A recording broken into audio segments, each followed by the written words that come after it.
E aí, galera, tudo bem com vocês? Estou aqui para passar uma pequena mensagem para você aí, você que é meu amigo, meu conhecido e costuma visitar meu Facebook.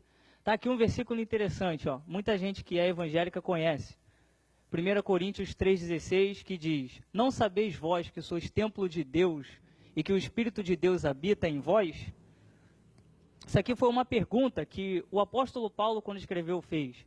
E, às vezes, as perguntas que a gente faz com alguma pessoa definem o nível de intimidade que a gente tem com elas. Se eu chego para um camarada que eu estou acabando de conhecer, eu pergunto qual o nome dele, quantos anos ele tem, de onde ele veio.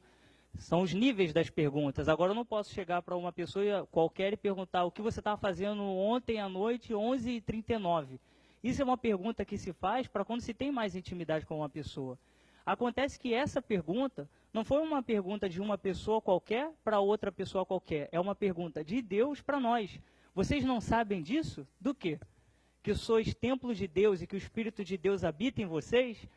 É interessante porque a gente costuma ouvir as pessoas dizendo que não querem ouvir muito de Jesus porque elas já têm Jesus no coração delas. Não, eu já tenho Jesus no meu coração. Fica com a sua religião para lá, que eu fico com a minha para cá. Só que as pessoas não têm noção do que isso significa. Não têm noção do que significa ter Jesus dentro de você. Ele compara a gente com uma casa, porque para ser habitante dentro de uma casa, você tem que ser o dono da casa. É interessante que a Bíblia fala que Deus habita em nós. Ele não é tipo um inquilino, ele não paga um aluguel. Ele quer ser o dono da casa. Se você for na minha casa, você vai fazer o que eu quero, a minha vontade, você vai beber se eu quiser, vai sentar onde eu quero que você sente e vai se comportar da forma que eu quero que você se comporte. Isso é o ofício do dono da casa. Mas Deus, e muitas pessoas têm tratado ele como um inquilino.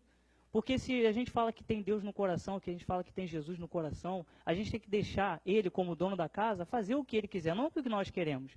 É muito difícil isso, eu sei, mas eu te pergunto, se esse meu aparelho celular aqui der problema, eu vou levar ele aonde? Numa autorizada, que seja um cara que entenda do assunto. Eu não vou pegar meu celular e dar na mão de qualquer pessoa.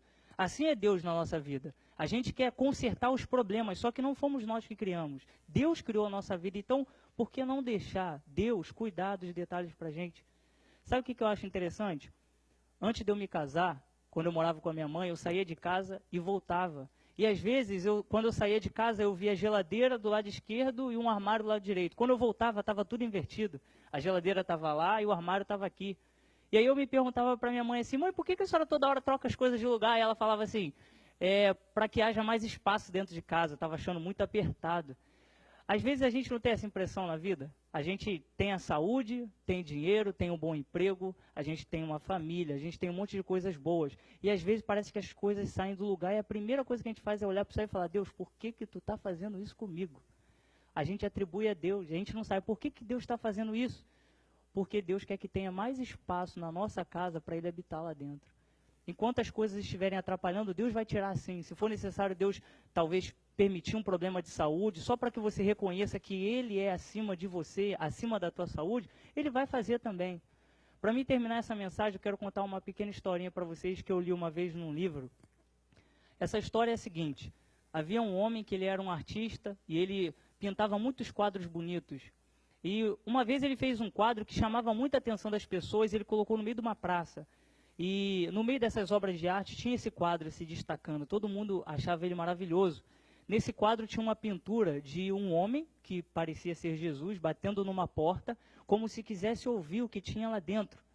E tinha uma árvore muito bonita, os passarinhos cantando no quadro, ficou um quadro muito bonito. Então todas as pessoas paravam e olhavam para esse quadro e falavam, nossa, que quadro perfeito, que quadro lindo. Até que chegou um crítico, e ele olhou para o quadro e falou, olha, eu já estou vendo um erro nesse quadro.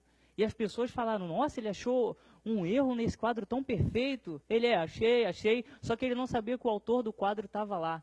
E quando ele falou que achava um erro, o dono do quadro falou, ué, eu que pintei esse quadro com muita dedicação, com muito carinho, com muito amor, como é que você achou um erro nele? Aí ele foi e falou, o erro está na maçaneta. Aí todo mundo olhou e falou, tá vendo? Você pintou tudo bonito, a casa, Jesus batendo na porta, o cabelo dele está brilhante. Mas você esqueceu de botar a maçaneta na porta, você errou. Aí todo mundo parou, ficou assustado, nossa, realmente ele errou.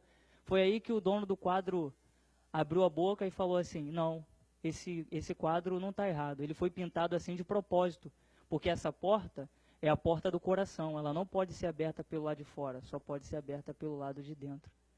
Então, o convite que Deus faz para nós todos os dias é esse, ele bate, está escrito em Apocalipse, capítulo 3, versículo 20. Eis que estou à porta e bato. Se alguém ouvir a minha voz, abrir a porta, eu entrarei em sua casa e com ele cearei e ele comigo. A gente espera que Deus faça um sinal de luz no céu para que a gente creia nele, espera que ele faça um milagre, aconteça um estrondo, um raio caia do céu, mas não. Todos os dias Deus bate no nosso coração sussurrando com uma doce voz. Posso entrar? Então esse é o convite que eu quero te fazer hoje. Você quer deixar Jesus entrar na sua vida? Não que você vire um crente fanático, bote uma Bíblia debaixo do braço e vá para a igreja todo domingo. Não é isso. Deixar Jesus entrar e deixar que ele seja o dono da casa que é você. Amém? Deus te abençoe e um bom dia.